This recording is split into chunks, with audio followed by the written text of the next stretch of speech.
Welcome student, welcome to the chemistry classes. और आज के इस लेक्चर में हम क्या कवर करने वाले हैं, तो आज हम पढ़ेंगे calculation involving unit cell dimensions. तो डेंसिटी बेस्ड कुछ क्वेश्चंस आते हैं जो बहुत सिंपल होते हैं, वो कैसे आते हैं, ठीक है नहीं।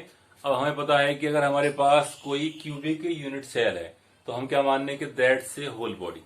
तो एक होल बॉडी मतलब अगर एक पूरी बॉडी की बात करेंगे तो उसमें क्या है कि हमारे पास कुछ कॉर्नर्स है, क्या है कॉर्नर साइड है, कुछ क्या है हमारे पास कि फेस के सेंटर हैं, फेस के सेंटर, और एक हमारे पास क्या है बॉडी का सेंटर और एंड सेंटर इसमें होता नहीं। तो हमें देखना होता है कि डेंसिटी। और देखो डेंसिटी क्या होती है, किसी भी सबस्टेंस के अंदर जितना भी मास है वो कम से कम वॉल्यूम में ऑक्यूपाई हो जाए, तो वो क्या बन जाएगी हमारे पास डेंसिटी, ठीक है नहीं। अब हमें पता है कि जो हमारा कोई भी सॉलिड स्टेट सॉलिड सबस्टेंस है, जो उसके अंदर जो स्मॉलेस्ट पोर्शन है वो यूनिट सेल होता है। तो जो डेंसिटी हमारे पास सॉलिड की होगी वही क्या हो जाएगी, equal to the density of unit cell, equal to density of the unit cell. और हमें देखना होता है कि किसी भी यूनिट सेल के अंदर कितने एटम्स या कितने मॉलिक्यूल पार्टिसिपेट कर सकते हैं, उसके एक एटम्स का मास कितना होता है, ठीक है। तो हम क्या निकालेंगे, इसकी डेंसिटी ऑफ द सबस्टेंस। तो डेंसिटी का जो मेन फॉर्मूला है वो क्या होता है, density equal to total mass upon total volume, total mass upon total volume. अब हम कह रहे हैं कि हमारे पास एक क्यूबिक बॉडी है, तो जो उसका वॉल्यूम है, तो वॉल्यूम को समझना बहुत आसान है। वॉल्यूम क्या हो जाएगा उसका, तो volume equal to volume of the cube, तो वॉल्यूम ऑफ द क्यूब, और वो क्या हो जाएगा आपका साइड का क्यूब। तो क्या कह सकते हैं इसको, ए का क्यूब। तो वॉल्यूम क्या हो जाएगा हमारे पास, होल यूनिट सेल का वॉल्यूम, और वो कितना हो जाएगा हमारे पास ए क्यूब। अब देखो हमें देखना होता है कि इसका टोटल मास, तो हमें मेन चीज क्या है इसके अंदर के मास किसका है, तो mass of the unit cell.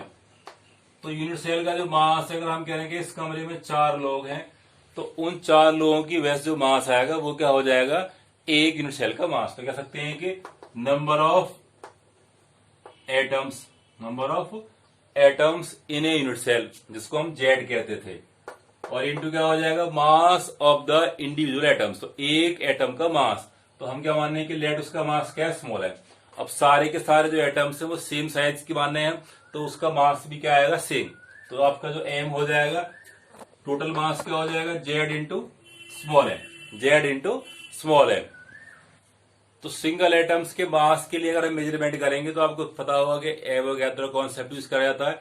तो हम कह सकते हैं जो हमारे पास स्मॉल एम है वो क्या हो जाएगा, किसी भी एटम्स का मास, एटम का मास। तो मास ऑफ द एटम क्या हो जाएगा आपके पास, मोलर मास, मोलर मास, और अपॉन क्या हो जाएगा, एवोगैड्रो नंबर।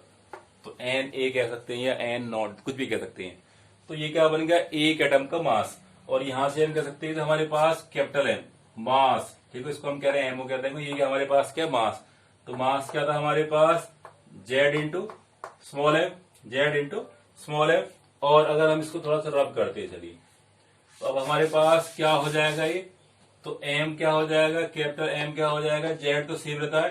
अब एम कितना है हमारे पास, molar mass M O upon N A, M O upon N A. तो इससे क्या आ जाएगा, इसका total mass of the unit cell, ठीक है नहीं।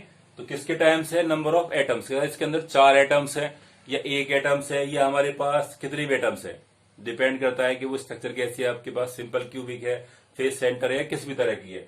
तो जो हमारे पास डेंसिटी का फॉर्मूला कितना आएगा, अब हम कह सकते हैं कि टोटल मास, तो यहाँ पे क्या हो जाएगा, जेड इंटू एम ओ, और नीचे क्या आ गया आपके पास एन ए, और नीचे क्या आएगा हमारे पास ए का क्यूब। तो इस फॉर्मूले से हम क्या निकाल पाएंगे, density of the unit cell या डेंसिटी ऑफ द सबस्टेंस। क्योंकि जो आपकी यूनिट सेल डेंसिटी है, क्योंकि आपका ये क्या होता है, एक जैसी डेंसिटी होती है, तो जो डेंसिटी किसकी हमारे पास यूनिट सेल की है, वही डेंसिटी क्या हो जाएगी पूरे के पूरे सॉलिड स्टेट या पूरे के पूरे मॉलिक्यूल, या कह सकते हैं कि पूरे के पूरे सबस्टेंस की।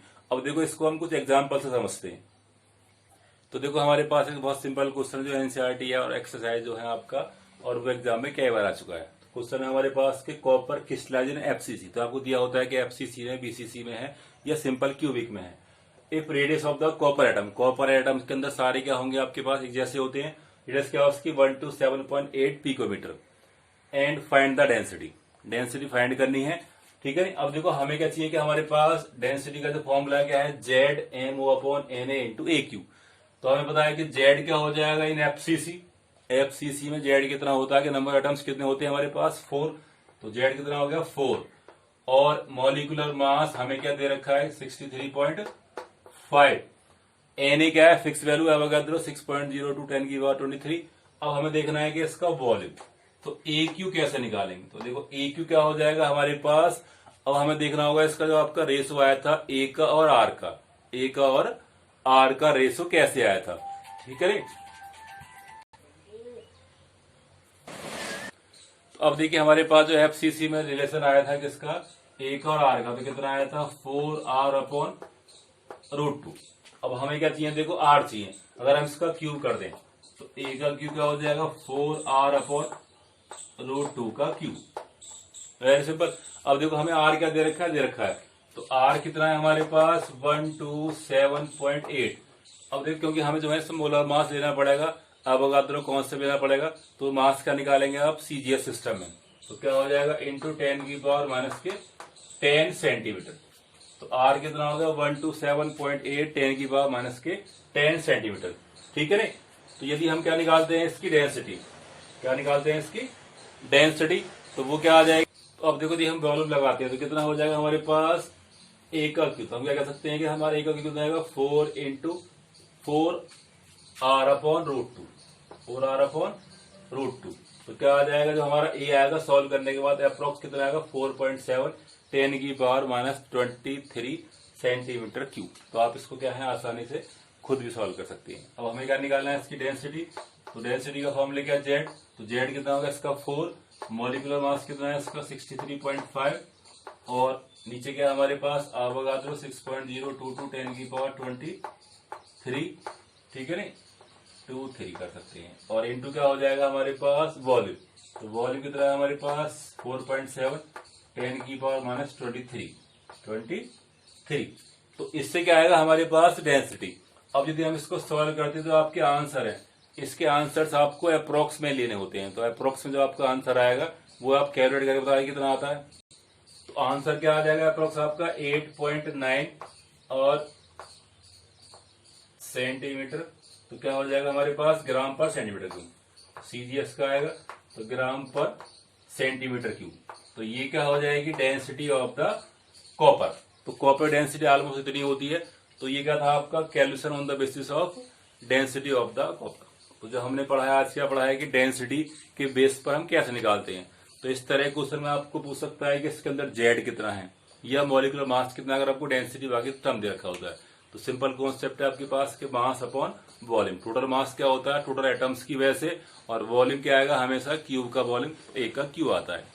तो आई होप वीडियो आपको अच्छा लगा, वीडियो को लाइक एंड शेयर करें।